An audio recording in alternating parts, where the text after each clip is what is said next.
Hello and welcome to Crucible of Words for more dedicated legacy action. Do you ever get that feeling that you just want to stomp some people with a bunch of goblins? Because today, I have that feeling, so here we are. Now, once upon a time, the Mono-Red Stompy sort of decks used to lean quite heavily on Goblin Rabblemaster and Legion Warboss. You used to just play these on turn 1, play another on turn 2, and then the game would be over pretty much immediately. That has fallen out of favour because a card called Barragoyf exists. And if you have to attack your goblins into their massive lifelink guy, that's not going to go well for us. And it's also just going to dumpster us anyway. But what I'm doing today is really leaning into the goblin theme here. Now, even without these sorts of things, the mono-red matchup into the Barragoyf decks is pretty bad, right? So instead of just saying, okay, we're going to skew our deck to try and get around this Barragoyf thing, we're just going to go right through it and say, okay, sometimes that's going to be bad for us. Sometimes we'll kill them before Barragoyf comes online. And we also have Goblin Lackey into Muxus, which can just go over the top because we're going to get many goblins to jam down our opponent's face. So, we have got a lot of 3-drops in this deck. We are trying to play City of Traitors or Ancient Tomb plus Chrome Mox or Simian Spirit Guide into like Legion Warboss, Howlsquad Heavy, Goblin Rabblemaster, Broadside Bombardiers. That's what we want to do, but sometimes we'll only have like 2 mana on turn 1. In that case, we can play a Chalice of the Void or a Battle Cry Goblin, and sometimes we can just play the Goblin Lackey. Having an actual 1-drop in our deck is really interesting because we actually can keep some hands that are a little bit awkward sometimes, but because we have a 1-drop, we can sort of bridge that gap of not doing anything on turn 1 by actually having a very powerful turn 1 play. We're also a Cavern of Souls deck, so as you can see, we're very goblin-centric here. So we're not trying to cast many things that aren't goblins. Cavern of Souls means that we can play through our own Chalice if we need to, and obviously it just means we can ignore counter magic, so our things are more likely to slip through. We have a little reload with Goblin Ringleader. We're not running the 1 ring, which is probably just wrong, but I just want to play more goblins today, and that is the vibe we're going with. The dream, I guess, is turn 1 Lackey, connect, put in a Muxus, have loads of guys, and win game, but Howlsquad Heavy, this can give our other goblins haste, so we can maybe cast a Muxus for 6 mana at some point, and then get this in and just swing for lethal out of nowhere. So we should be able to go over the top of some decks. Now, there's probably one card in here that you're asking, why is that here? And that card is Rith's Grove. This is a old land, so when this enters, you sacrifice it unless you return a non-lair land you control to its owner's hand. Now, why on earth would we want to play this? Well, the answer is City of Traitors. So what happens is, if you have City of Traitors in play and play Rith's Grove, you can stack the triggers. So you put the sacrifice City of Traitors on the bottom, and then you put the Rith's Grove on top, and then you bounce the City of Traitors and you don't have to sacrifice it. This means that we can go turn 1, 3-drop, turn 2, play this Rith's Grove, play another 3-drop, and then we don't even lose our City of Traitors at that point, right? So we're using our Spirit Guide on 1 or whatever, and then on turn 2, we can bounce back our City of Traitors. Maybe we should have more of these to try this out, but we're just having 1 for now. I think it's fine. This is something you see a lot in pre-modern, people using these to bounce their City of Traitors, which is a really cool piece of tech, and I thought, why not use it here? Because it just means that we can be a bit more front foot forward with our City of Traitors and how we're deploying our spells. Sideboard-wise, yes, we've got Graveyard Hate because we need it. We've got a bit of Artifact Hate and some Trashmasters. Again, leaning very heavily into Goblins when we can. We've got some Blood Moons for the decks that are dependent on lands. We've got a couple of Stingscourger. These are to try and bounce out Barragoyf specifically. So we are paying a little bit of credence to it, but hopefully we can just go bigger than a Barragoyf. And then we have Goblin Sharpshooter. So you could play Fury in this spot, but I wanted Goblin Sharpshooter because A, it's a Goblin, B, it's cool and I love this card, but also the upside of this is pretty huge. If we've got loads of guys that are making loads of tokens and they're getting sent in, if they're getting traded off or whatever, then the Goblin Sharpshooter can get a lot of extra damage through. This card really pops off when it does its thing. So yeah, we're having a bit of a fun time today, but there's no doubt that what we're doing is intrinsically powerful. Whether or not it stacks up against what we find as our opponents, who knows? But like, subscribe, and settle in for some wonderful Stompy Goblin action. Have you got magic cards you don't want, taking up space in your home, or do you just need some extra spending money? Well, my lovely sponsors, 3for1 Trading, are buying all collections, big and small. They are one of Europe's biggest traders and have a transparent process to sell them cards and make sure you're getting a good deal. Click the link in the description of this video to get an offer on your cards today. We're on the play, which is where we want to be. What about our hand? What are we doing here? Turn 1, Chalice. Turn 2, Howlsquad Heavy. Alright, I'm down to climb with that. We do need to have a little bit more in the way of action here. But we've got a lock piece, we've got a threat. This is a good threat that scales up over time as well.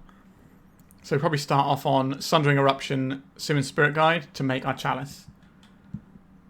And then next turn we can deploy the City of Traitors, dump our Howlsquad Heavy, and move on with life. A Wooded Foothills. Okay, Howlsquad Heavy or Legion Warboss. I think we want the Howlsquad Heavy because we want it to turn this into the max speed thing. Because when this has enough speed, we end up getting like Gaia's Cradle for goblins on it, which can help us deploy things like a Muxus, for example. Yep, so it's going to trigger our max speed. I'm probably going to go for like a Surveil land here.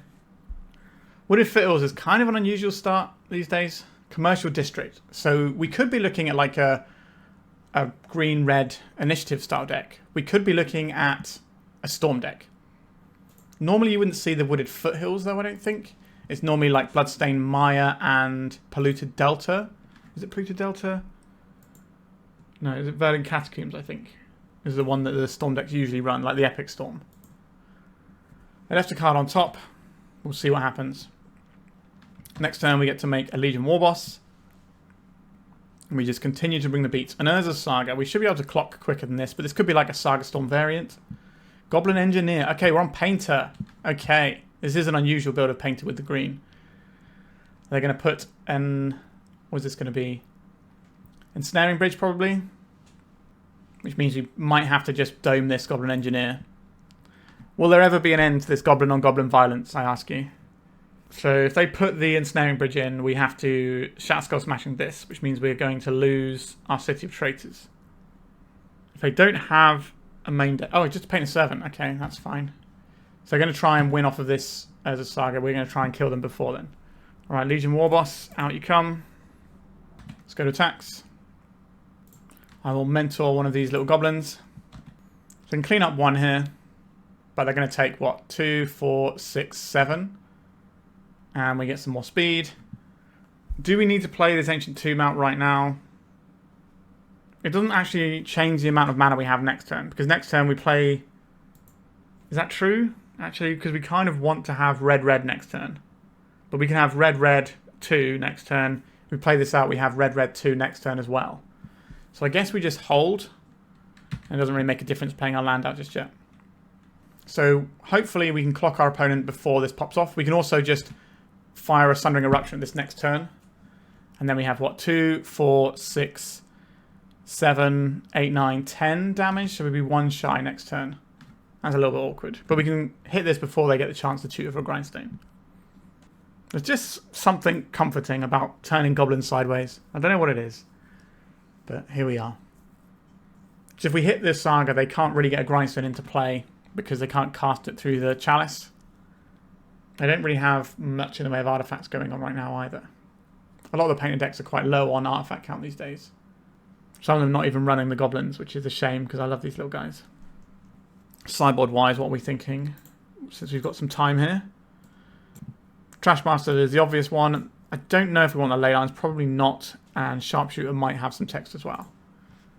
Our opponent is unsure how to play this turn, which is probably good news for us. They don't have a clean and easy line to get where they want to be. Malevolent Rumble. Yep, this is a good reason to be in green for the painted decks. What are they revealed? Grindstone, Ancient Tomb, Fable of Mirrorbreaker, Pyroblast. Okay. So they probably take Fable here, would be my guess. They choose Ancient Tomb, okay. I'm not sure you want to be tapping that Ancient Tomb for mana, their opponent. 2 mana, is this another Rumble? It is. So they can take Painter, Simian Spirit Guide, or Mountain. I don't think they're going to take... Okay, they chose a Spirit Guide. So now they're on 10. Do we have 10 damage? Sorry, had to board a train. Fair enough. So this is 2, 3, 4, 5, 6, 7, 8, 9, 10. So this should just be lethal here. So we cast Sundering Eruption on this as a Saga. No blocks for you. And these come in for lethal, if I've done my maths right. Tactile creatures. Mentor onto this guy. 2, 4, 6, 8, 9, 10. So we have Exactsies here. Oh, beautiful. Beautiful goblinings. So, where are my Trashmasters? You are very good here. Please join the party. What do we not like here? How good do I think Goblin Lackey is against our opponent's deck, weirdly? Because they have Probably some amount of goblins of their own. I think I want the sharpshooters though. We just need to interact with some of their creatures. And what are we doing here? If we're bringing in sharpshooters, we probably want to trim on one of these guys. I think the weakest one is probably the Warboss. Although they all make tokens. Maybe we go for like Battle Cry Goblin. Yes, it does make tokens, but it's not the same thing. And then we need 3 more cuts. Muxus is just a thing we can do that wins the game a lot of the time. So I think I quite like having that as an option still. Do we need ringleaders? Maybe we can just... Like, the ringleaders dig us to the Trashmaster, though. But 4 drops and 3 drops are very different beasts for our deck. I don't think we want to mess with the number of 3 drops in our deck. And then maybe we just trim 1 Muxus. Like, yes, these games can go kind of late, but I think this looks like a better position for us. So we could have had some sort of matron package there, because obviously you can power that out with an Ancient Tomb start. And then you can go and find your Trashmasters. And then maybe that frees up more slots, but then matron, in terms of what we're trying to do with our deck, isn't that good. It's not like we just have lots of interchangeable parts here, right? We're just trying to make a stompy 3-drop goblin, whereas matron, you want to have like a lot more techie stuff going on, and you want to dip into other colors for it as well, which is why it's really good in like the black-red goblin builds where you're not maxing out on a bunch of stuff like this. What does this hand do? Turn 1 Chalice, turn 2 Legion Warboss. It's basically the same hand that won us the game last turn. We have the Sundering Eruption for the Ezra Saga, which is pretty important too. I'll keep this. We'd like a bit more gas, but our deck has got 27 creatures that are worth playing in, so obviously Lackey gets worse as the game goes on. Bloodstone Mire, and no play from our opponent. Understood. Do I want to just get a body in right now? I think we just want to stop Lightning Bolt and stuff from killing our guys. That seems like a sensible place to be. And now we can deploy our threats. I decided to surveil away a Spirit Guide. Ancient Tomb of their own. Green mana in this. This is going to be a Malevolent Rumble, leaving 1 up. Sure. What do they reveal? 4 options. Not bad. What do they go for here? They could play the Painter right now. That's pretty good. They chose Urza's Saga.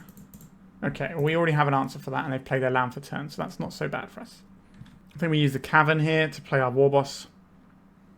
Unless we draw, like, a Lackey, I suppose, and we can change things up. Another Sundering Eruption, sure. Let's name Goblin. Let's get stomping with an almighty 1-1. Not the most stompy of creatures. But this Ancient Tomb is not free for our opponent. Next turn, we can Sundering Eruption away there as a Saga before it learns to make bodies. That is a Lotus Petal. 5 cards left in our opponent's hand. There is the Saga. They do have Fury mana here, which could be a bit scary. 2, 3, 4, 5. That's what we don't want to see. Why would I say that? Why would I speak it into existence?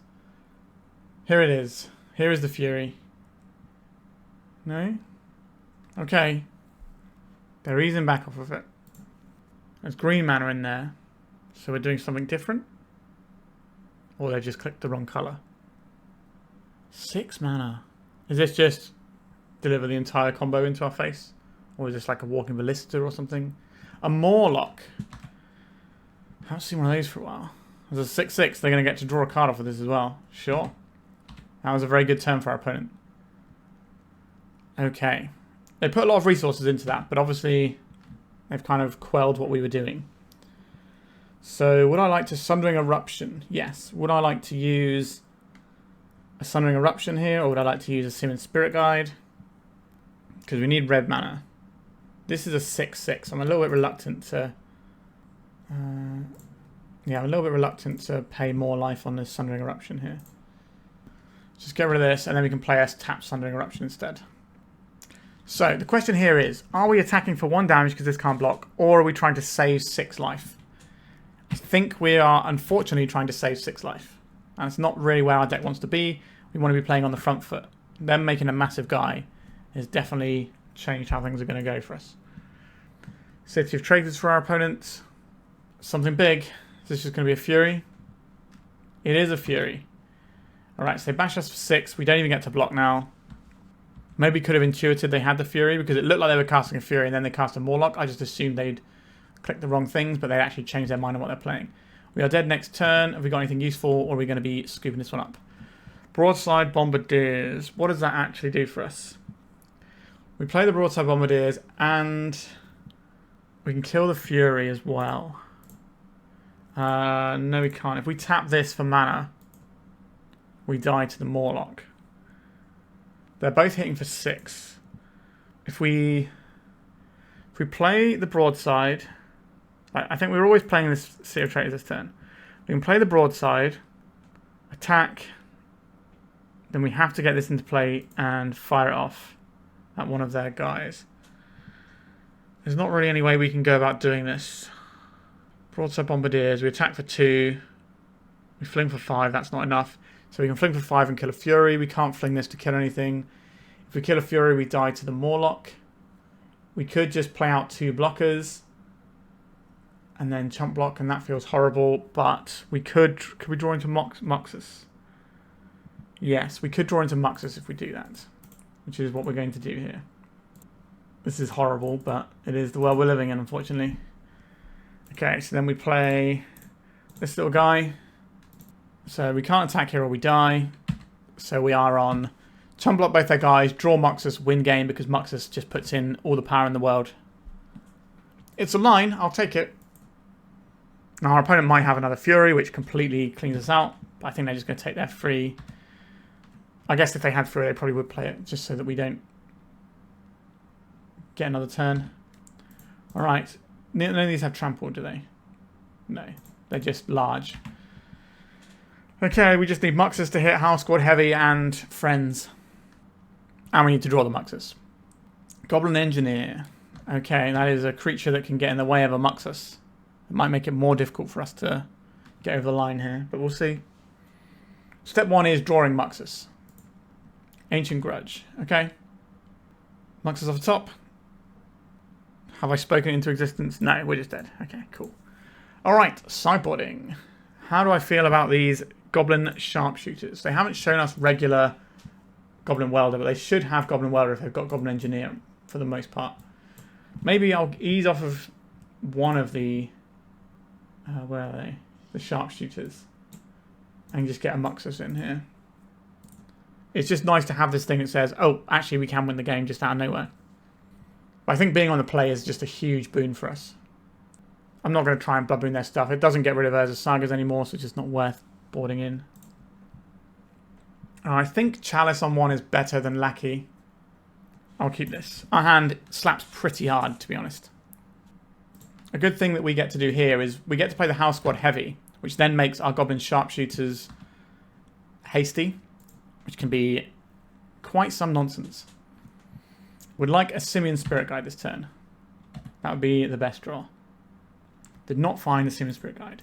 I'll play this on Goblin. I will deploy the heaviest of Howlsquads. In we come. Where are my Goblin Rabblемasters? Those are like the best ones of these. They could have a Dismember here. That might be why there was a pause. I assume they're going to go and get a Commercial District here and just get a little bit of Surveil action. Next turn we can just start doing Bombardiers and just throwing our bonus tokens at our opponent's creatures, and we have pretty incredible board control from that point onwards. Between the Broadside and the Goblin Sharpshooter, it should be quite difficult for them to leverage any creature-based plan on a relevant time frame. They milled over Simian Spirit Guide, so they tell me they don't need mana. We're going to see here. Ancient Tomb, that is going to hurt your Lifetale opponent. Fable of the Mirror Breaker, sure. Sundering Eruption. Okay, I will play this. Pay 3 life, yes. We will do a Goblin Lackey with this Cavern mana, because this will be uncounterable, so the Chalice won't hit it. And then we will play this, I think it's the Broadside. I will ping this down. I'll connect. We're doing it. We're doing the thing we came here to do. Good luck keeping a creature on this board. I don't think they're going to have any like sweepers or anything. And we have lethal next turn, I think. 2, 4, 6, 7, 8, 9. And then we also throw stuff. Yeah, we've got close to 20 damage here. GG's in the chat there. Alright. Stomping around with our goblins. So this is what I envisioned this deck doing this last game, but pretty happy with it. Let's go to round number 2. This puts a Howlsquad Heavy into play on turn 1 and a Howlsquad Heavy into play on turn 2. That's what we came here to do, so let's keep this one. Underground Sea and a Tamiyo, sure. So we're not going to be able to connect for 1 on turn 1, sadly. This is a turn 2 Muxus, if that's the thing we want to do. Right, it didn't counter our Chrome Mox. That was a very key part of this turn. Let's see if we can get the heavies in. If we see a Force of Will on this, then I'll be inclined to try and Muxus next turn.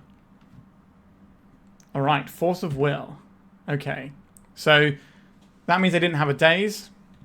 And you don't really want to keep a double Force of Will hand a lot of the time. So we're going to try and jam the Muxus in, because if we resolve this, we win the game. If we draw a Cavern of Souls, then obviously we'll slow our roll and just play our threats out, knowing that they'll resolve. They didn't shuffle off the ponder, but we don't know if they're looking for a land or what. Another Chrome Mox. Let's imprint this Howlsquad Heavy and see if we can just get this game won right now. It's a little bit all in, but we didn't come here to go silently into the night. We came here to, we're in with a Muxus. We're in with a bunch of stuff. Rest in pepperonis, opponent. Yeah, I thought as much. That felt great. Okay, let's go to the sideboard game. Not another round. So, this is unfortunately one of the matchups where we might want the Stingscourger.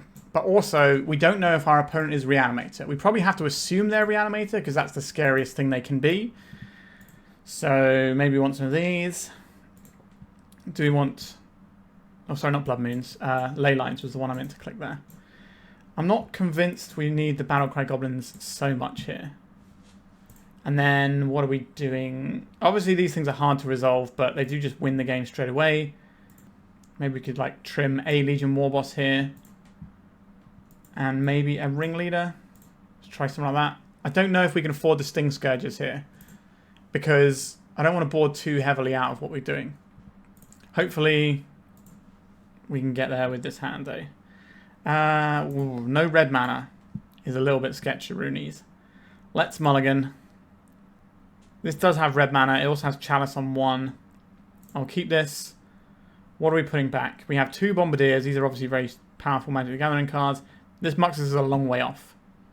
So I think I'm just going to bury the Muxus for now. Okay. Ancient Tomb. I'm going to deploy this Chrome Mox. This is so we can play around Daze. I think I'm going to bin off one of the Bombardiers here. And then we're going to play a Chalice around Daze. Okay, so no Entombs and no Reanimates.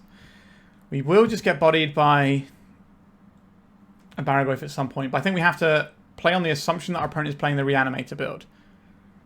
Because that is the build that skews the game the most. What do we got here? Another Chalice. Are we just going to drop a Chalice on 2 and just say no spells for you? I'm very happy to do that, I think. The first one resolved. If this resolves, no petty thefts, nothing. Okay, our opponent is basically just on Barragoyf, is basically the spell that they're going to be casting. Now, Barragoyf might be good enough to beat us, but they don't have many things going on right now, so we can throw some bits and pieces. Here is the Barragoyf. I am not a big lover of this card, to be honest with you. What have we got? What have we got? Broadside Bombardiers. So we can let them connect for 1. I think that is okay. They still have access to Force of Wills. This has Menace, so we can attack. We don't really want to block here. We can trade a little Howlsquad Heavy for this. A little Howlsquad Heavy token next turn. They might start firing stuff into the void. Engine explosives on 0. Well, absolutely get screwed me, I suppose. Yikes. I still don't know if our opponent is playing Reanimator or not, which is the annoying thing. Okay, they only get to deal 2 damage, but hopefully we get to see more of their deck. Shoulder's Edict, Brazen Borrower. Still uncertain of what they're playing. The Shoulder's Edict tends to lean more towards the tempo builds. Okay, a Goblin Rabblemaster we can't cast.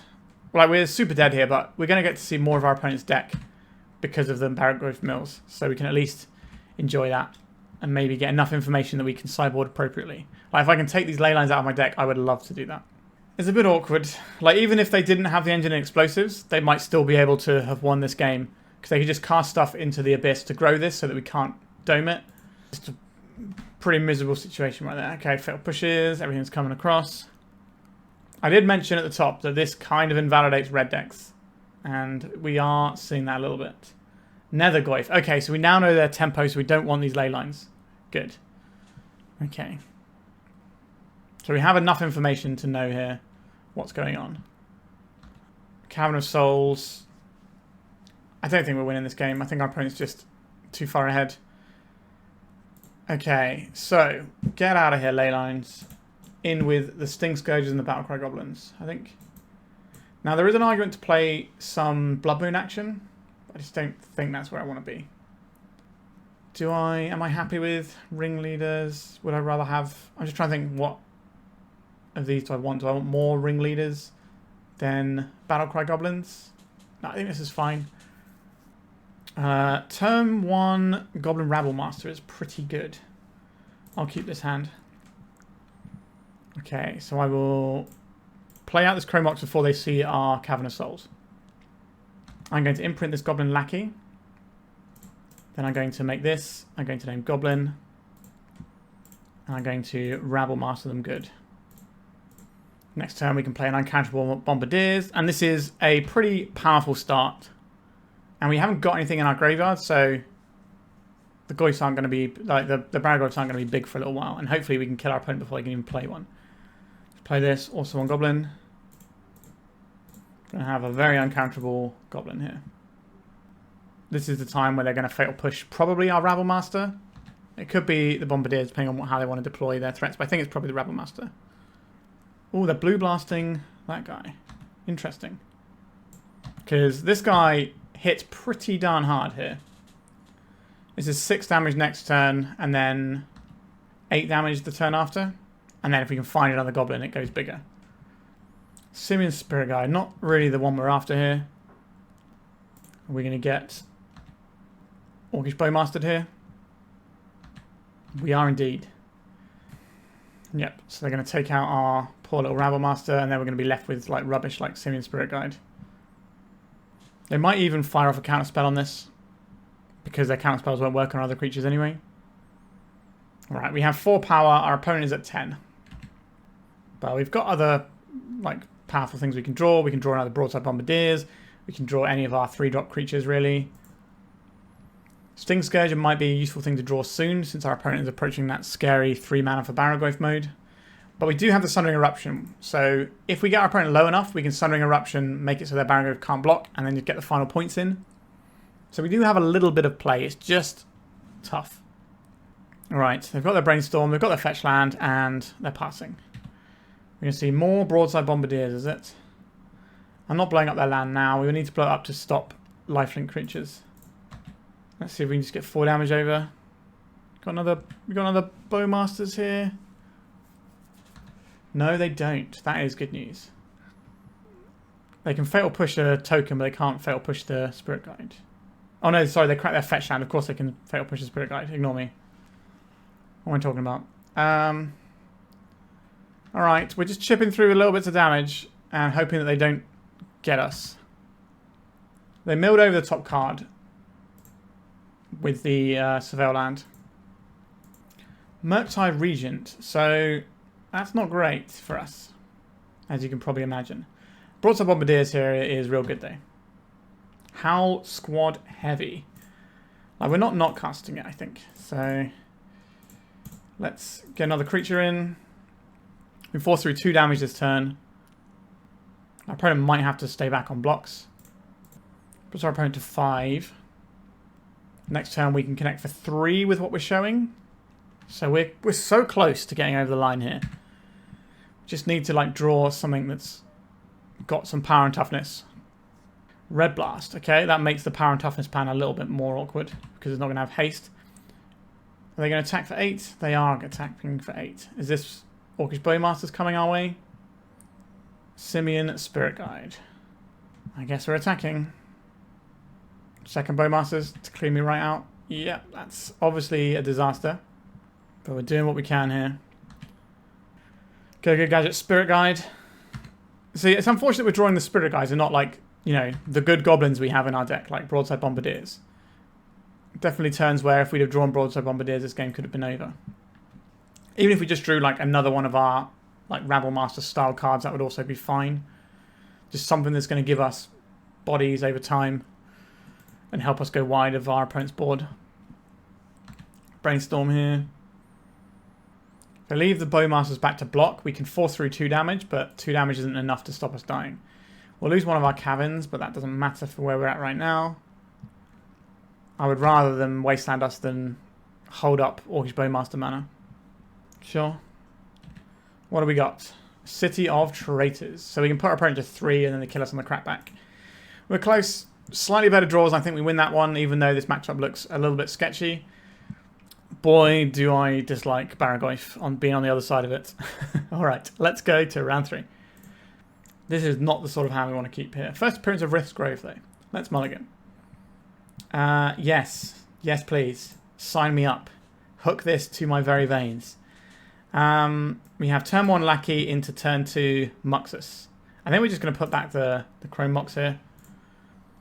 Let's see how you feel about the turn 1 Lackey. If we get to connect and put Muxus in, game should end.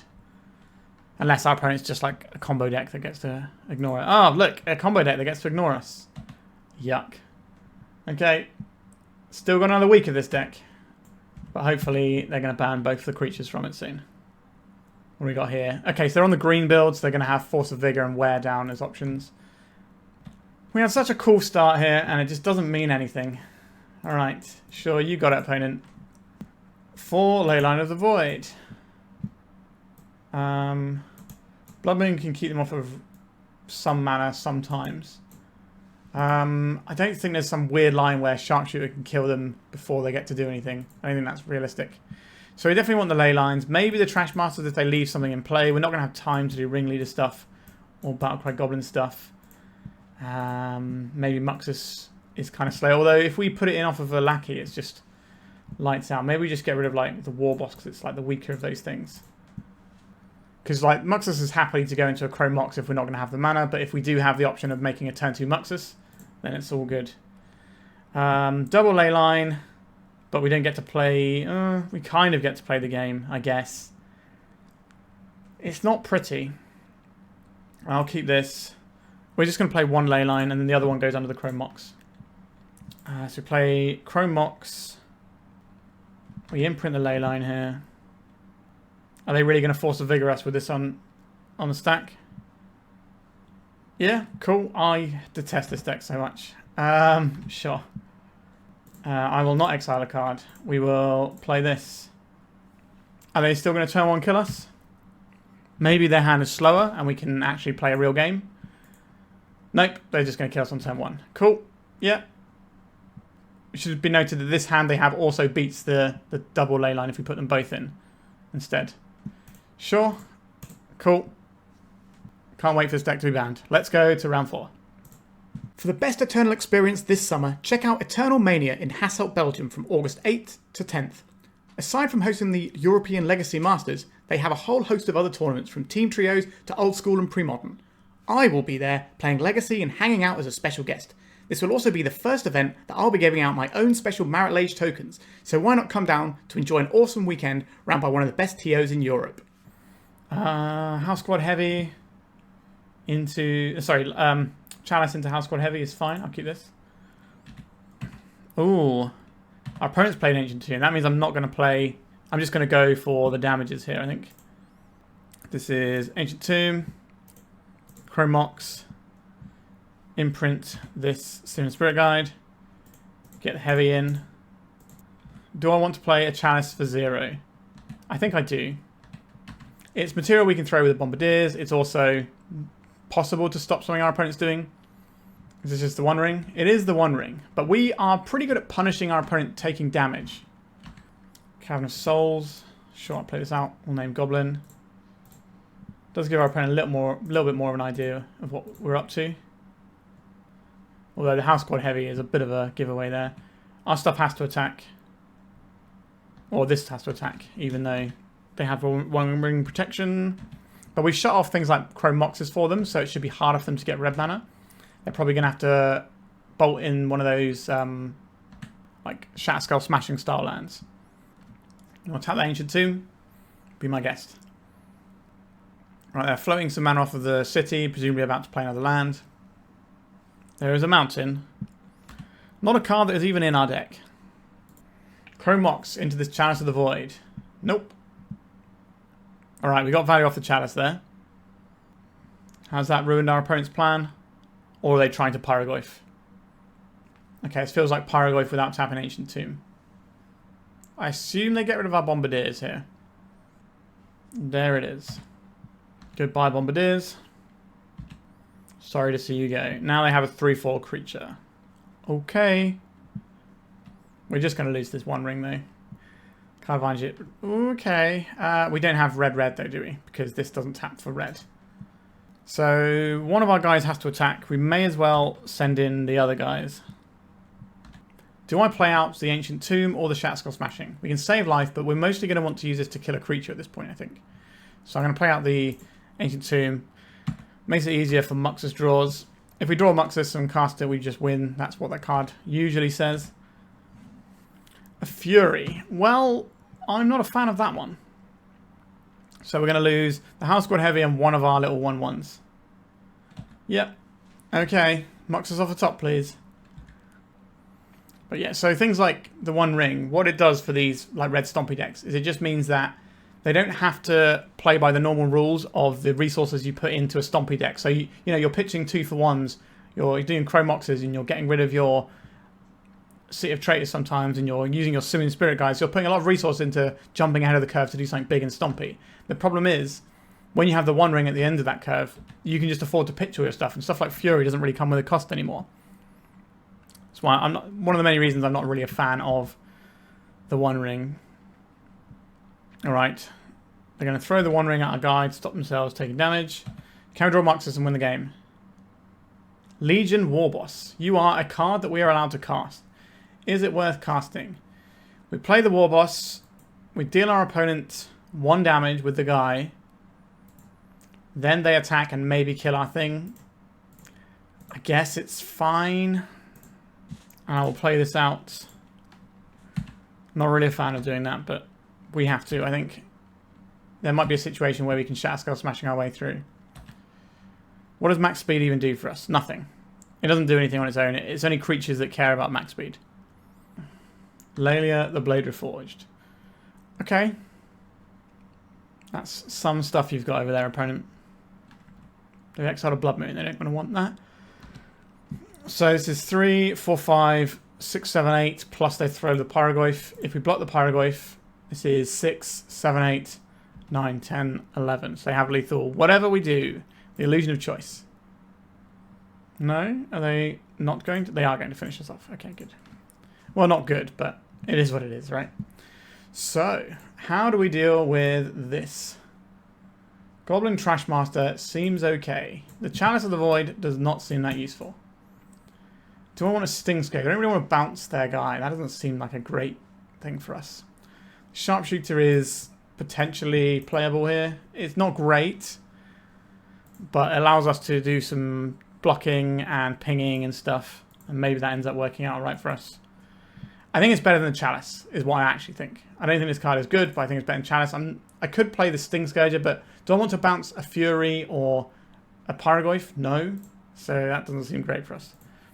Okay. Turn 1, Howlsquad Heavy. Turn 2, Broadside Bombardiers. That seems alright to me. So play this out. Chrome Mox. I think we're going to put the Shatterskull Smashing. The red on this is actually kind of difficult. So I think we're more likely to cast a Sundering Eruption as a spell. So here we go. Let's get heavy with the Howlsquad. Hopefully our opponent doesn't have the One Ring this turn, this game, and then we'll be okay. We can do pretty good board control with the Broadside. Alright, they're just playing a tap land and go by the looks of things. Still have any Chalices in and are debating whether or not to play a Chalice on 0. That could be what this delay is. Oh no, they just have the clean answer to what I'm doing. Cool. Alright. Very conveniently kills everything there. But they pitched a lot of resources to do that. You know, it's 2 cards for one of our cards. In with the Bombardiers. Am I playing another land out here? I can play the Cavern of Souls. The following turn, we get to play the City of Traitors or the Sundering Eruption, and that works us towards. Do I want to play the? I don't know if I want to play the Sundering Eruption yet. Is the thing. I do think I want to play this because we have 1, 2, 3, 4, 5 mana here. That's not really enough, is it? 1, 2, 3, 4, 5. It's not enough for Muxus. I guess we just hold because this is a spell that we can use and it is relatively useful.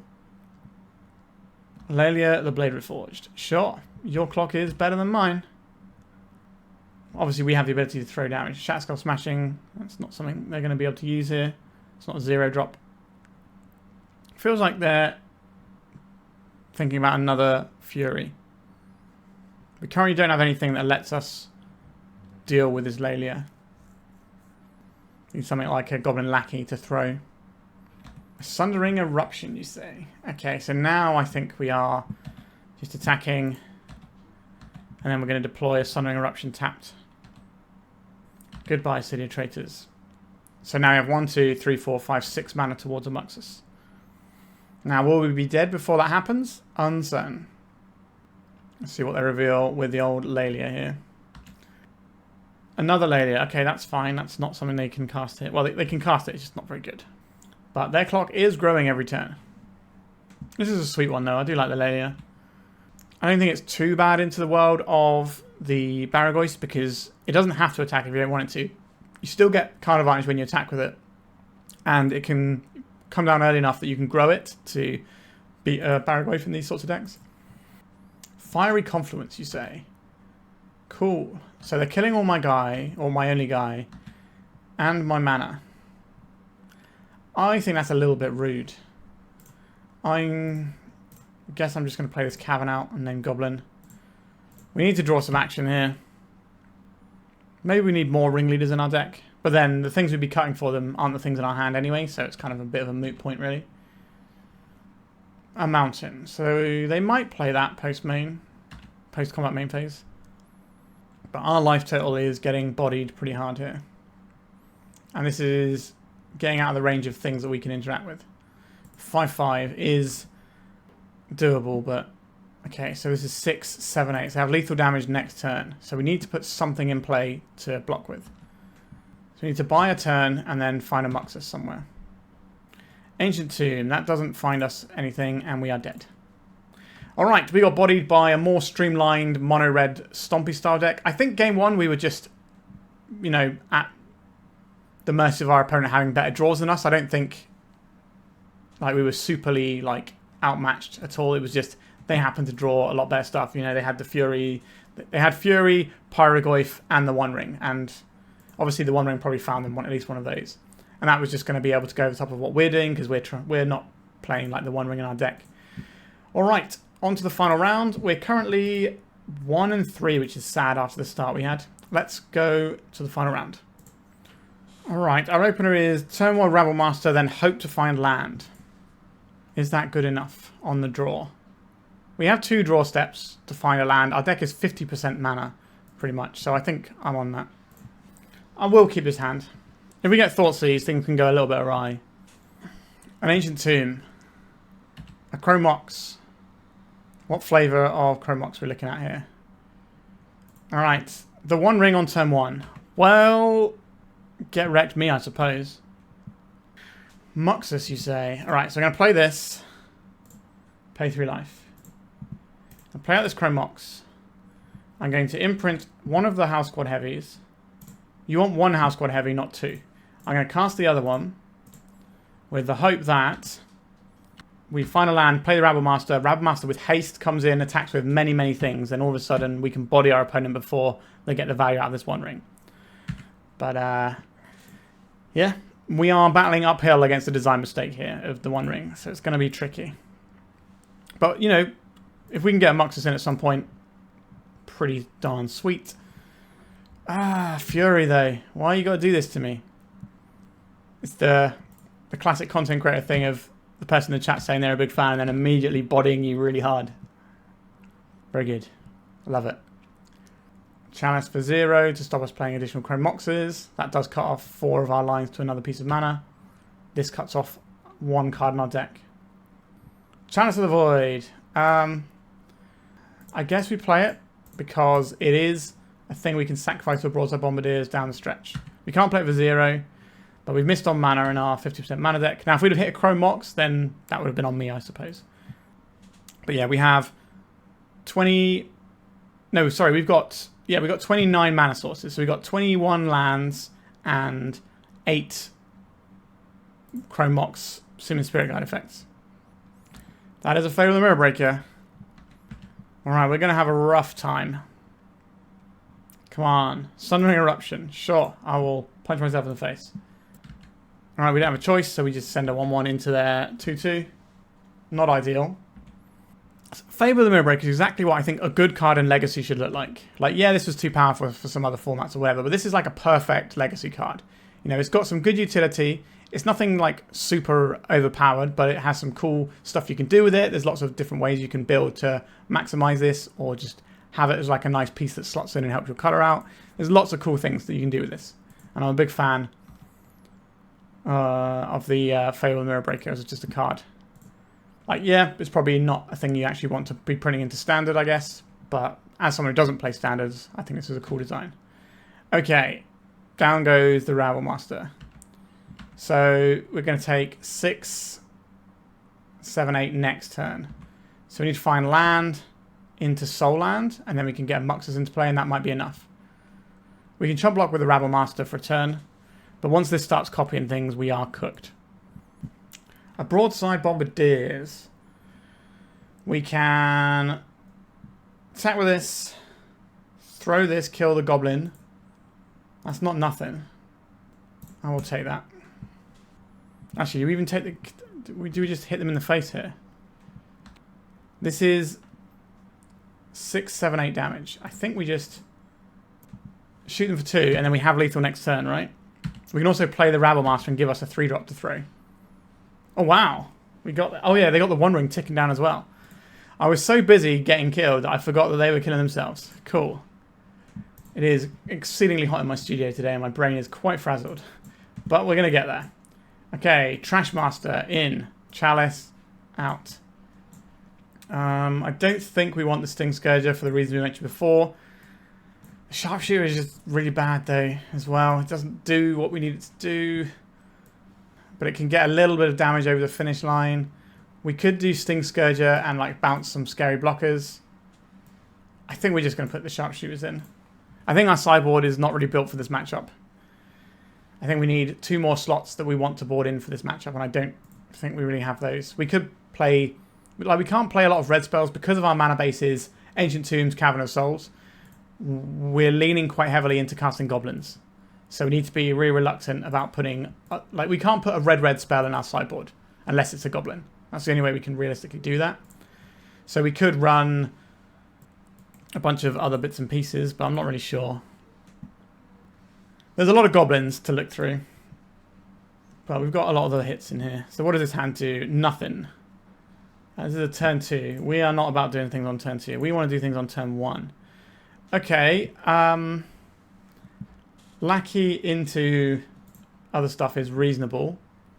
Sharpshooter, we've already discussed, is not great. It's just in there because it's slightly better than the thing we've taken out. So let's see if we can go Lackey. They might go Chalice because we are goblins. Right. Chalice for 0. Be my guest. We will name Goblin here. Are they willing to spend a Fury on our Goblin Lackey? They might be. Maybe we can draw Muxus this turn as well. That would be a good thing to go with our Lackey, provided this makes it around the table. Our opponent's not really doing anything instant speed in terms of removal. They might have Dead Gone, I guess. 4 mana. Alright. Are they going to One Ring here? Because that shuts down our Lackey in quite a big way. Pyrogoyf. They might have been trying a Pyrogoyf and then realised that it won't deal any damage because it'll be a 0-1. But it will get in the way of our Lackey being able to block, being able to connect, so they can block with it. So it might be worth playing it still. It depends how much you fear the Lackey connection. Like, they have to factor in the fact that this could put a Muxus into play, which is obviously just game-ending rest in pepperonis. The One Ring will also stop us being able to do anything with Lackey. Fiery Confluence. Understood. You did not want to deal with that. Fair enough. A land is pretty good here. I think we go Howlsquad Heavy. And then I'm going to just make a Battle Cry Goblin because it has haste this turn because of the Howlsquad Heavy. And we can crack in for 3. That's a pretty good turn. The Rabblemaster with haste next turn is going to be hitting for extremely high amounts of damage. And it might... I don't know if we kill our opponent's turn. We probably need a little bit more mana to get that going. Trashmaster. Yeah, I'm not about that. I'm about casting goblins. Alrighty. Our opponent didn't want to do the maths, neither did I.